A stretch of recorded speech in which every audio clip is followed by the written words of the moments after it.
Պարոն Մանուկյան, ձեր երեկվա հայտարարությունը, որ դուք պատերազմին եք մասնակցել եւ խնդրում եմ ինձ հետ հարգանքով լրագրողի հետ ճեպազրույցի ընթացքում բավականին բուռն արձագանք ունեցավ, համացանցում քննադատության ենթարկվեցիք, նաեւ նշեցին, որ դուք առաջին օրը եկաք ազգային ժողով եւ խորտակեցիք ձեր քաղաքական ապագան։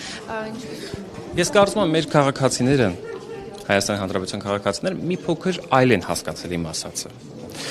Դա չի խոսում առավելության մասին, դա խոսում է պատասխանատվության մասին, որ ես առավել պատասխանատվություն ունեմ ինձ վրա դրված։ Լինելով ազգային ժողովի պատգամով, ես թափանցիկ եմ, բոլոր հարցերին պատրաստ եմ պատասխանել։ Կարծում եմ այսքանով պետք է հասկանանք, որ սա առավելության մասին չէ, սա սուպեր պատասխանատվության մասին է։ Շատերը կան, որ ծառայել են, բայց համենայն դեպս դրա մասին որպես փաստարկ չեն կոչում։ Մի բան ասեմ, ես պարտական եմ լինելով ազգային ժողովի պատգամավոր այն տղաների առաջ, ովքեր եղել են 2020 թվականի պատերազմ մասնակից, ուղղակի պարտական եմ իրենց առաջ։ Ես կրում եմ մեծ պատասխանատվություն։ Եթե իրենց անգամ հուզող հարցեր լինի, ես պատրաստ եմ